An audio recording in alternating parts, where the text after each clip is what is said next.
નમસ્કાર મિત્રો, સ્વાગત છે તમારું અમારી યુટ્યુબ ચેનલમાં। આજના વિડીયોમાં આપણે ચર્ચા કરીશું કમિશનર આદિજાતિ વિકાસ વિભાગની એવી અગત્યની યોજના વિશે કે જે યોજનાનું નામ છે દરજીકામ માટે સહાય આપતી યોજના। મિત્રો, આ યોજના અંતર્ગત તમારે દરજીકામનો વ્યવસાય શરૂ કરવો હોય તો ₹50,000 સુધીની ધિરાણ સ્વરૂપે સહાય આપવામાં આવી છે। તો યોજના વિશે આપણે તમામ પ્રકારની માહિતી એક જ વિડીયોમાં મેળવી લેશું, પરંતુ તે પહેલા વિડીયો ગમે તો લાઈક અને શેર કરી દેજો। ચેનલમાં નવા હોય તો ચેનલને સબસ્ક્રાઇબ કરી દેજો। તો ચાલો મિત્રો, વિડીયોની શરૂઆત કરીએ।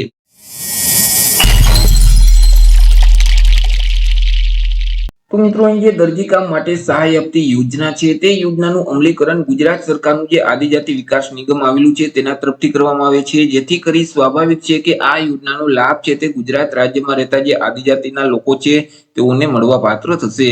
મિત્રો, આપણે ચર્ચા કરી લઈએ યોજનાના મુખ્ય ઉદ્દેશ વિશે। તો કે આદિજાતિના જે ઈસમો છે એટલે કે આદિજાતિના જે લોકો છે તેઓની આર્થિક સ્થિતિ સારી ન હોવાના કારણે, ખૂબ જ નબળી સ્થિતિ હોવાના કારણે તેઓને બેંકો અથવા તો અન્ય જે ધિરાણ આપતી સંસ્થાઓ છે તેમની પાસેથી ઊંચા વ્યાજના દરે લોન લેવામાં મુશ્કેલી પડતી હોય છે, જેથી કરી ગુજરાત સરકારનું જે આદિજાતિ વિકાસ નિગમ છે તો તેના તરફથી એક સ્વરોજગારી યોજના અમલમાં મૂકવામાં આવેલી છે। હવે આ જે સ્વરોજગારી યોજના છે તે યોજના અંતર્ગત અલગ અલગ પ્રકારના વ્યવસાયો શરૂ કરવા હોય તો નિગમ તરફથી ધિરાણ સ્વરૂપે સહાય આપવામાં આવે છે। તેમાંનો એક વ્યવસાય એટલે કે દરજીકામનો વ્યવસાય। જો તમારે દરજીકામનો વ્યવસાય શરૂ કરવો હોય તો આ યોજના અંતર્ગત તમને ધિરાણ સ્વરૂપે સહાય આપવામાં આવશે।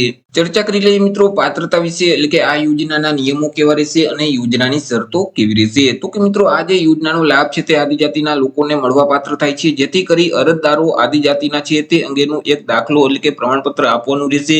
ત્યાર પછી મિત્રો, અહીં અરજદારની ઉંમર પણ નક્કી કરવામાં આવેલી છે। અરજદાર જે તારીખે અરજી ફોર્મ ભરે છે તે તારીખને ધ્યાનમાં રાખી અરજદારની ઉંમર ઓછામાં ઓછી 18 વર્ષ અને વધુમાં વધુ 55 વર્ષ સુધી હોવી જોઈએ।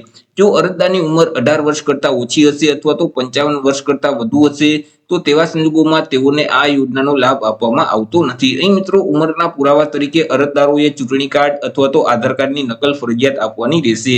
તે સિવાય મિત્રો, અહીં અરજદાર છે તે દરજીકામના હેતુ માટે ધિરાણ સ્વરૂપે માંગણી કરે છે, જેથી કરી અરજદાર પાસે દરજીકામની જાણકારી હોવી જોઈએ, અરજદારે તે અંગે તાલીમ લીધેલી હોવી જોઈએ, અથવા તો મિત્રો અહીં ટેલરની દુકાન છે અથવા તો મિત્રો અહીં રેડીમેડ કાપડની જે ફેક્ટરી છે તેમાં અરજદારે કામ કર્યું હોવું જોઈએ। તે અંગે મિત્રો અહીં આધાર પુરાવા તરીકે પ્રમાણપત્ર છે તે રજૂ કરવાનું રહેશે।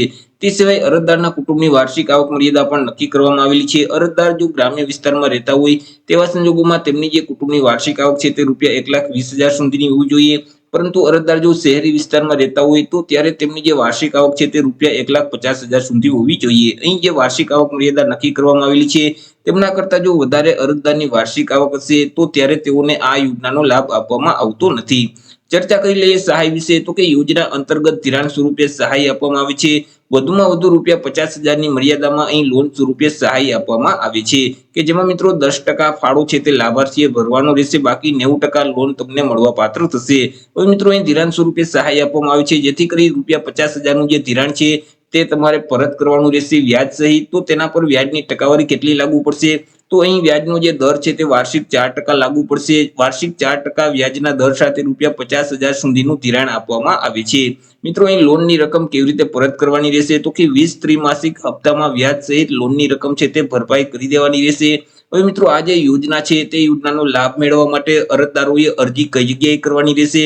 તો અહીં અરજી છે તે અરજદારોએ ઓનલાઈન કરવાની રહેશે। અહીં જે આદિજાતિનું નિગમ છે, આદિજાતિ નિગમ.gujarat.gov.in નામની જે વેબસાઇટ છે તે વેબસાઇટ ઉપર જઈ અરજદારોએ ઓનલાઈન અરજી ફોર્મ ભરી દેવાનું રહેશે। મિત્રો, અહીં તમે ઓનલાઈન અરજી ફોર્મ ભરો ત્યારે તમારે સ્વરોજગારી યોજનાને સિલેક્ટ કરી અને દરજીકામને સિલેક્ટ કરી દેવાનું રહેશે, જેથી કરી મિત્રો અહીં નિગમ તરફથી ₹50,000 સુધીની સહાય આપવામાં આવશે।